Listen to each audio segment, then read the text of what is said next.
The Steelers are dealing with two injuries in key significant areas of the game. We're going to talk about those injuries and how they can affect this upcoming matchup against the Carolina Panthers. Please hit that like and subscribe button. Don't forget to ring that notification bell. That way you're notified of our daily segments and weekly lives. With that being said, guys, I'm Daniel J. This is State of the Steelers, and welcome to the Huddle.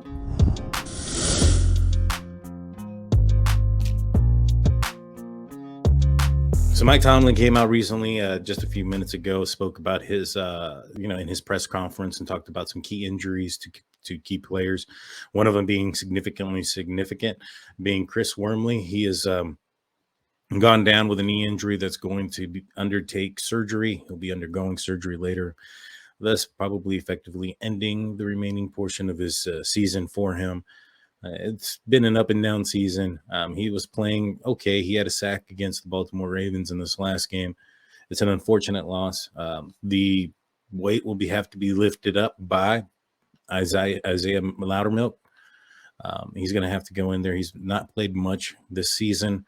He's been a guy that has been known to be a little bit better at the run defense versus pass defense. And so when you're looking at this team who has effectively failed in the running department or the running defense department of this, in the most recent weeks, perhaps getting an Isaiah Loudermilk in the game and a bigger, strong guy, younger guy in the middle there could potentially lead to some favorable matchups for the Pittsburgh Steelers when it comes to defending the run. I don't think it's a plus or anything in the positive manner when it comes to the passing. Isaiah isn't the best pass defender yet, but, he hasn't had a lot of opportunity to show how much he has increased this season. So perhaps, seeing him against the Carolina Panthers and giving him an opportunity to display the growth that he's had up until this point would be a great task for him and a good opportunity for himself. And now the other player who everybody's wanting to hear about and listen to is Kenny Pickett. He's in the concussion protocol. And unlike last time where he was able to participate in practice, he's still meeting with doctors and he has yet to be cleared to practice. And so, Mike Tomlin said in his press conference, they're going to use, depending on how much he's able to participate, that'll be their guide to determine whether or not he'll be participating in this Sunday's game. I, for one, think that this is going to be a lengthier time frame and a possibility that he's not going to return. And if he's able to be cleared, it may be too late in the week for him to perhaps get on the moving train towards Carolina, so to speak. And so with that being said, all eyes are going to be on the backup quarterbacks in Mitch Trubisky, who threw 3 interceptions in this last game, effectively losing the ball game as the Steelers fell to the Baltimore Ravens 16-14. Now, with that being said, Mike Tomlin, when asked about Mason Rudolph and the possibilities of Mason playing, he said he was going to take it day by day, not displaying any confidence whatsoever in Mitch Trubisky. Not saying that we're going to, if Kenny Pickett's not going to be able to go, we're going to go with the second stringer.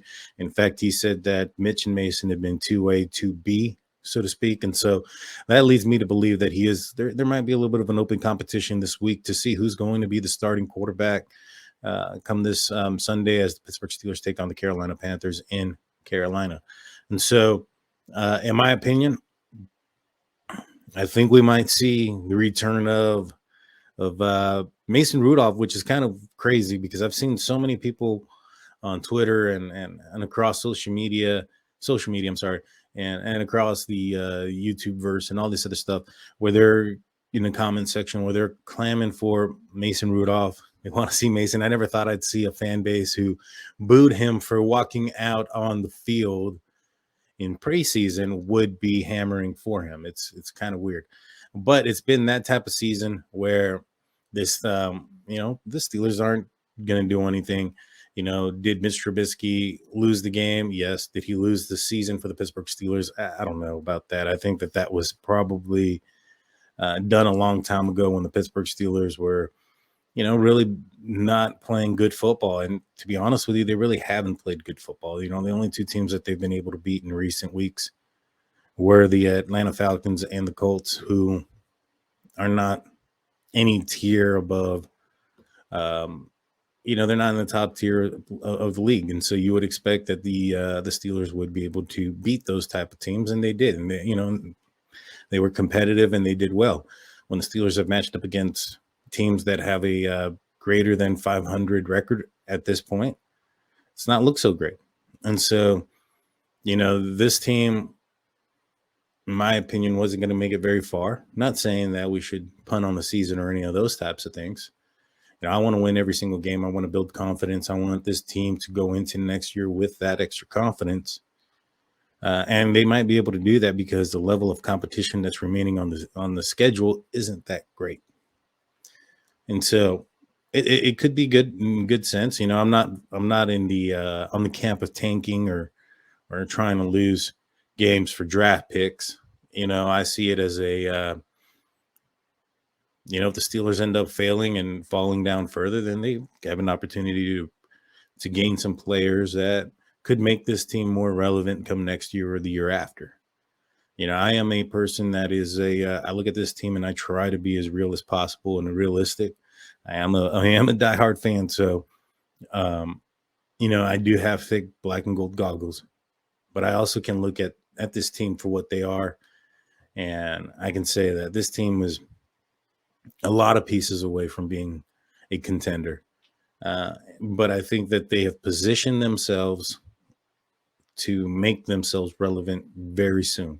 And what I mean by that is you have 3 draft picks that are potentially going to be in the top 45, top 40 maybe of the NFL draft next season. You have money coming in. You have money that you can use. You don't have a franchise quarterback on the books. You don't have, things like that. You have a defensive player of the year bill that you have to pay towards TJ Watt. I think if Fitzpatrick, he got paid as well, but those 2 guys are not anything compared to what you would pay, a franchise quarterback with something or what I would consider a franchise quarterback's paycheck. And so, you're also looking at the fact that these last couple of years, the Pittsburgh Steelers really haven't been doing so many restructures. There's a lot of money that they left on the table that has been pushed forward. And I think that the Steelers are putting themselves in a position to put some pieces around the key pieces that they currently have on this team.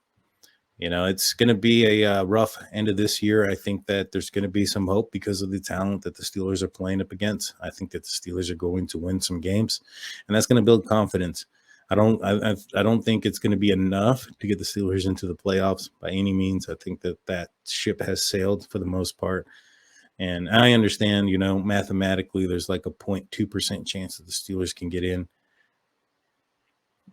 It is what it is. Their opportunity to really make a run for it, went down last week against the Ravens. And so it is what it is.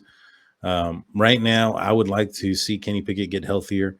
This being his second possible concussion in a year is not good news, guys. It's scary.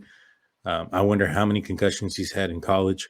I know I was listening to Behind the Steel Curtain not too long ago, and in their live chat, somebody brought up that he had like 7. And so I don't know if that's including the 2 this year going back into college or if that's just in college in general. It's quite a bit, and it is a little bit concerning. I would like to see him get healthier. At this point, I don't think it's worth risking any long-term effects on Kenny Pickett for a potentially meaningless game. And so it is what it is. Hopefully he gets better and hopefully he gets cleared. I feel horrible about Wormley and the fact that he's going to have surgery on his knee. That is it's unfortunate, especially at this point in the season and at this time in his career where, getting healthy isn't, at this age and as you get older, bouncing back is what takes the longer time. And so, having a significant knee injury at the end of the season in December, it could cast some significant shadows on next year and his playing ability for that year and potentially the rest of his career. And so fortunately and hopefully, and he's fortunate enough that it's not too serious and that he'll be able to bounce back and get an opportunity to prove himself again. But that's all I got for you guys today. Please hit that like and subscribe button. Don't forget to ring that notification bell.